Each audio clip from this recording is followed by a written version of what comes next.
Israel के राष्ट्रपति Benjamin Netanyahu की टेंशन, उनकी परेशानी दोगुनी होने जा रही है क्योंकि अब अमेरिका का सबसे बड़ा दुश्मन चीन इस महायुद्ध में कूद गया है। इजरायल हार जाए इसके लिए चीन ने एक बहुत ही बड़ा कदम उठाया। यह ऐसा कदम है जिसके आगे अमेरिका भी मजबूर नजर आने लगा है।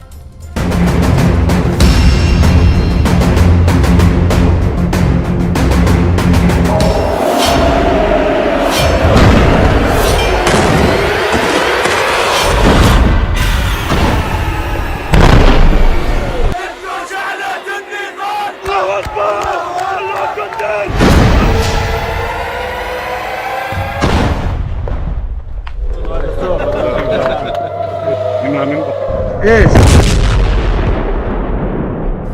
做到有案必查。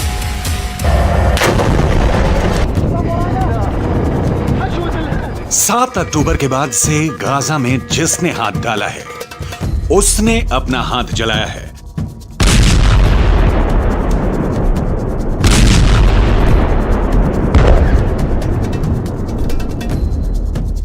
गाजा जलता हुआ कुआं बन चुका है।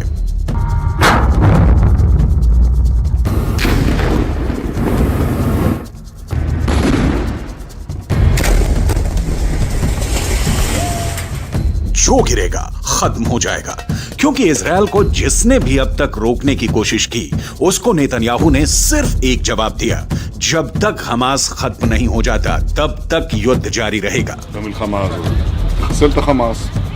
बंधकों को छोड़ाने के लिए सीज फायर तो कर दिया गया। गाजा और वेस्ट बैंक से बंधकों और कैदियों को छोड़ाने की तस्वीरें भी आईं। जश्न भी खूब मनाया गया। लेकिन आगे क्या होगा? अब तक इजरायल के सामने ईरान फेल हो चुका है।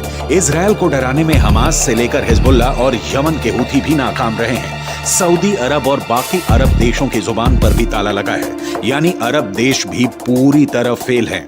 इजरायल के खिलाफ पुतिन भी खुलकर सामने नहीं आए, यानी रूस भी फेल हो गया। इजरायल अब अमेरिका के बस में भी नहीं है, इसलिए बाइडन भी पूरी तरह से फेल हैं।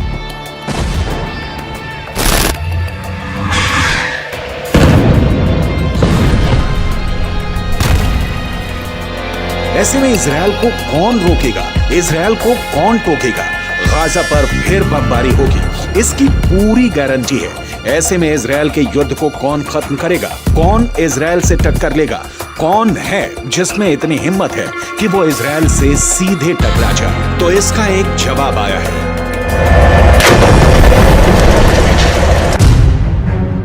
चीन ने बोला है कि वो गाजा का फैसला करेगा। चीन बोला है कि वो इजरायल को रोकेगा। चीन बोला है कि वो फिलिस्तीन का ख्वाब पूरा करना चाहता है। 做到有案必查。 इसलिए चीन ने अब संयुक्त राष्ट्र सुरक्षा परिषद की बैठक बुलाई है और इसमें वो गाजा से लेकर हमास और इजरायल से लेकर नेतन्याहू तक सबका हिसाब करना चाहता है। 中国作为联合国安理会本月轮值主席国，将于11月29日举行安理会巴以问题高级别会议。中共中央政治局委员、外交部长王毅将赴纽约主持安理会会议。 चीन दावा कर रहा है कि वो अब हमास और इजरायल के बीच पावर ब्रोकर बनेगा। चीन दावा कर रहा है कि वो इस युद्ध को हमेशा के लिए खत्म करेगा। चीन ऐसा पहले सऊदी अरब और ईरान के साथ कर चुका है। चीन अब यही फैसला फिलिस्तीन और इजरायल के बीच करना चाहता है। शी जिनपिंग बिग बॉस बनना चाहते हैं। शी जिनपिंग अमेरिका को दिखाना चाहते हैं कि दुनिया में उसका बल्ब फ्यूज हो चुका है। अब चीन की लाइट जलेगी और इससे रोशन होगा पश्चिम एशिया का सबसे खतरनाक वॉर जोन, यानी गाजा और इजरायल। लेकिन क्या ये इतना आसान है? क्या चीन का ऑर्डर इजरायल में चलेगा? क्या चीन को वो नेतन्याहू बर्दाश्त करेंगे जो अमेरिका को भी एहसास दिलाते हैं कि इजरायल और यहूदी वोट बैंक के आगे उनकी हैसियत कुछ नहीं? वो हमास को खत्म करने तक बिल्कुल नहीं रोकेंगे। हमास की मौत 100% पक्की है, ये नेतन्याहू की गारंटी है। אבל באותה נשימה אמרתי גם לנשיא שבגמר המתווה אנחנו חוזרים בכל העוצמה לממש את היעדים שלנו, חיסול החמאס, להבטיח שעזה לא תחזור להיות מה שהיא הייתה, וכמובן שחרור כל חטופינו.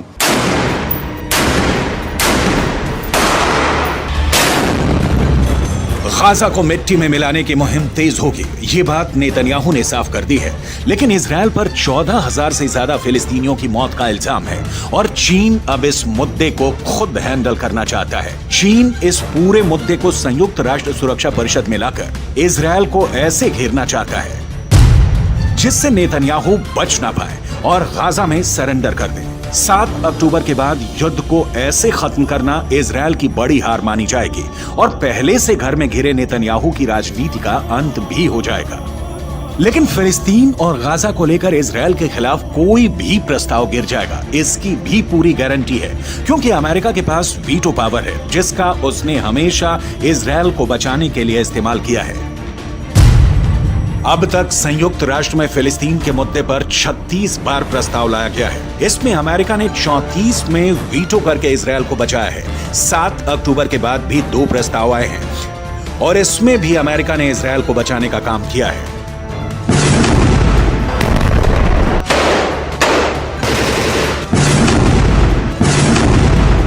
अब गाजा में इजरायल को रोकने के लिए चीन ने सुरक्षा परिषद में बड़ी तैयारी की है, लेकिन नेतन्याहू ने गाजा पहुंचकर इसका पहले ही जवाब दे दिया है कि उनको डराने में कोई कामयाब नहीं हो पाएगा। צהריים הלוחמים הגיבורים שלנו. אנחנו עושים כל מאמץ להחזיר את חטופינו ובסופו של דבר נחזיר את כולם. יש לנו 3 יעדים במלחמה הזאת. לחסל את החמאס, להחזיר את כל חטופינו ולהבטיח שעזה לא תחזור להיות איום למדינת ישראל. ואני פה להגיד לחברים כאן, ללוחמים כאן, שאומרים לי את אותם הדברים, ואני חוזר ואומר את זה לכם, אזרחי ישראל. אנחנו ממשיכים עד הסוף, עד הניצחון. שום דבר לא יעצור אותנו.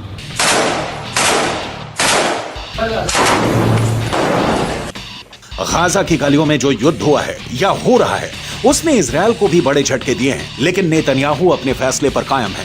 बंधकों को छुड़ाने वाले सीज फायर के बाद वो हमास पर 10 गुना तेज हमला करेगा। फिर हमास के पास न बचने का रास्ता होगा न भागने का। गाजा की गलियों में युद्ध के दौरान हमास ने भी बड़े बड़े दावे किए हैं।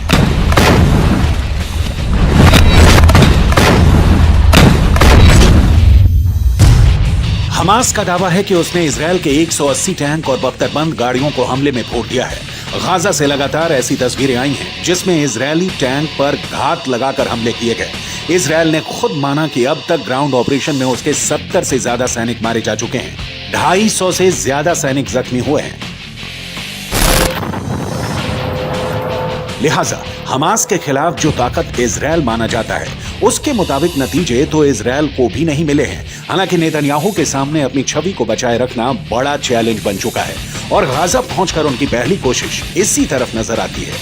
ישבתי עם סגן הרמטכ"ל, עם המפקדים, ועל הקיר היה כתוב עם ישראל חי. אז עם ישראל חי, ועם ישראל גם מנצח.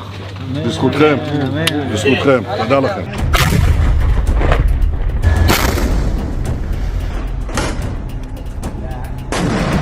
इजरायल का ग्राउंड ऑपरेशन बता रहा है कि अब उसने गाजा को 2 हिस्सों में बांट दिया है, या कहें कि गाजा को 2 हिस्सों में काट दिया है। एक तरफ है उत्तरी गाजा जिसको चारों तरफ से इजरायल की सेना ने घेर लिया है। अंदर बहुत ही खतरनाक युद्ध पूरी दुनिया ने देखा है। तो दूसरी तरफ है दक्षिणी गाजा। इजरायल की कोशिश है कि उत्तरी गाजा में हमास के पूरे कैडर को खत्म कर दिया जाए। चीन ऐसा नहीं चाहेगा क्योंकि चीन तो हमास का पूरा समर्थन करता है। ऐसा इसलिए कहा जा रहा है क्योंकि उसने 7 अक्टूबर वाले हमले को लेकर अपना रुख साफ नहीं किया है, या कह सकते हैं कि वो हमास के साथ है। सवाल इजरायल से है कि सीज फायर से पहले 50 दिन के युद्ध को लेकर वो कहां पास हुआ है और कहां फेल। 7 अक्टूबर को हुए हमले के बाद हमास के खिलाफ जंग में इजरायल के 2 मकसद थे। पहला, हमास के पास से करीब 250 बंधकों को आजाद कराना, जिसके लिए इजरायल को सीज फायर करना पड़ा, यानी उसका युद्ध और बमबारी काम नहीं आई, वो फेल हो गए। दूसरा मकसद, इजरायल हमास को जड़ से खत्म करना चाहता है, लेकिन अभी तक इसमें भी इजरायल फेल ही साबित हुआ है। מאוד מתנשא עם הארץ. תדע, יש רוח, יש עוצמה, יש נחישות, ויש תוצאות. גם את זה, גם את זה. אנחנו כל הכוח. הם פה בגלל ישראל, נכון? אני אומר לך, כמו שאמרתי לביידן, אנחנו הולכים לעשות את זה, להשלים את זה, שלא יהיה לאף אחד ספק, לא מבחינת רק הכוונה, אלא גם היכולת. אני מאמין בכם. गाजा में सीज फायर करके इजरायल को वक्त मिला, उसकी सेना को वक्त मिला, हमास को भी वक्त मिला। दोनों तरफ अपनी ताकत को फिर से जुटाने का काम हुआ होगा ताकि युद्ध के अगले चरण को और खतरनाक बनाया जाए। लेकिन यहाँ के मुकाबले इजरायल का अगला चैलेंज हिजबुल्लाह भी है और यमन की हूथी सरकार भी। दोनों ही इस सीज फायर का हिस्सा नहीं रहे हैं, यानी इजरायल पर उस फ्रंट से हमला नहीं होगा, इसकी कोई गारंटी नहीं है। गाजा से दूर एक और खबर जिसने पूरी दुनिया को चौंका दिया। सीज फायर से पहले जब इजराइल गाजा पर हजारों टन बॉम्ब बरसा रहा था, तब पुतिन ने यूक्रेन के महायुद्ध को लेकर एक ऐसा फैसला किया जिसने जो बाइडेन को परेशान कर दिया। दरअसल बताया यह जा रहा है कि यूक्रेन में ऐसी सेना उतर चुकी है जो हमास से भी ज्यादा खतरनाक और खौफनाक है।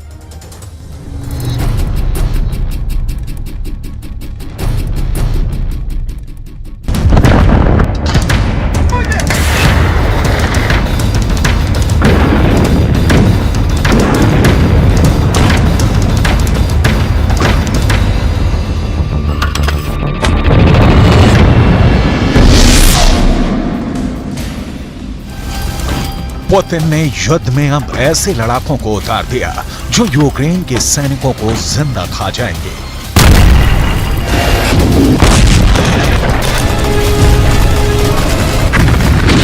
पुतिन ने युद्ध में ऐसे सैनिकों को उतार दिया है जिसे देखकर ज़ेलेंस्की के सैनिक खौफ में भर गए हैं।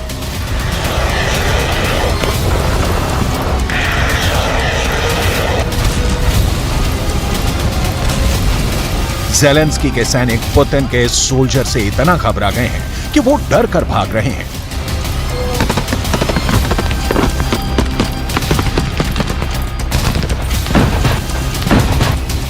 यूक्रेन के सैनिकों को समझ में नहीं आ रहा कि गोली बारूद को तो चकमा दे दें, लेकिन उससे कैसे बचें जो उन्हें जिंदा खाने को बेताब है।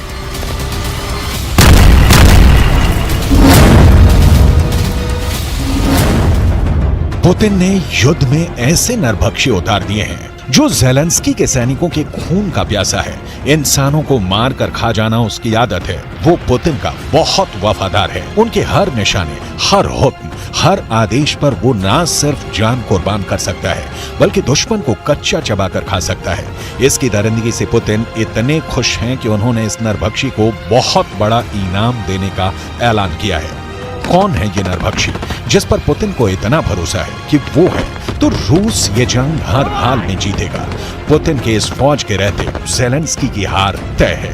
इस नरभक्षी के कारनामों को देखने के बाद पुतिन अब आक्रामक हो गए हैं। पुतिन के इरादे और खतरनाक हो गए हैं। पुतिन के निशाने पर ज़ेलेंस्की का घर है। 1.5 साल से भी ज्यादा वक्त से चल रहे इस युद्ध को पुतिन अब जल्द खत्म करना चाहते हैं, वो भी अपने तरीके से। पुतिन को जीत चाहिए, वो भी हर कीमत पर। पुतिन को यूक्रेन के सैनिकों की हार देखनी है, वो भी हर हाल में। इसके लिए पुतिन ने जेल में बंद खूंखार कैदियों और नरभक्षी तक को युद्ध में धकेल दिया।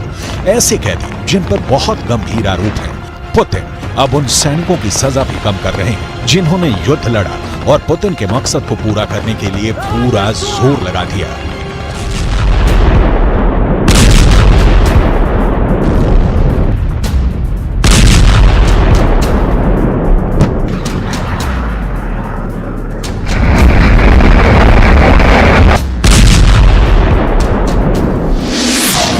ये है रूस का खूंखार अपराधी डेनिस गोरिन, जिसकी सजा को पुतिन ने खत्म करने का फैसला किया है।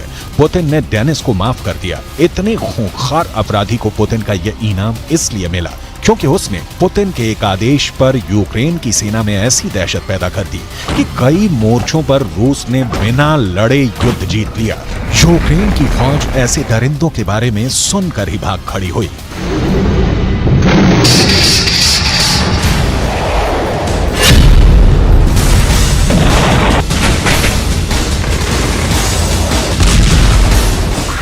डेनिस गोरिन दरिंदा है, ये पुतिन को भी मालूम है। डेनिस गोरिन इंसानों को कच्चा खा जाता है, ये भी उनके कमांडरों को मालूम है। डेनिस गोरिन इंसान के मरने से पहले उसे खाना शुरू कर देता है। ये भी सब जानते हैं और इसी वजह से उसकी दहशत बहुत ज्यादा है। ऐसे खतरनाक अपराधी की सजा माफ करना कितना सही है, इस पर लंबी बहस हो रही है। लेकिन फिलहाल तो पुतिन को सिर्फ यूक्रेन चाहिए, चाहे वो डेनिस गोरिन गोली चलाकर उन्हें दे या फिर जेलेंस्की की फौज को जिंदा खाकर उनका मोर्चा साफ कर दे। पुतिन की सेना में डेनिस की तरह कई अपराधियों को शामिल किया गया और अब इसका नतीजा सामने है। रिपोर्ट है कि पुतिन ने अपनी नई फौज में 35,000 से ज्यादा अपराधियों को शामिल किया। ब्रिटिश मीडिया का दावा है कि इन अपराधियों में हत्यारे भी हैं, बलात्कारी भी हैं और यहां तक कि नरभक्षियों को भी इस फौज में शामिल कर लिया गया है। रिपोर्ट के मुताबिक मॉस्को की तरफ से ऑर्डर आया कि अगर ये 6 महीने तक लड़ते रहेंगे तो रूस इनकी सजा माफ कर देगा, या कहें कि इनको आगे की सजा से आजादी मिल जाएगी।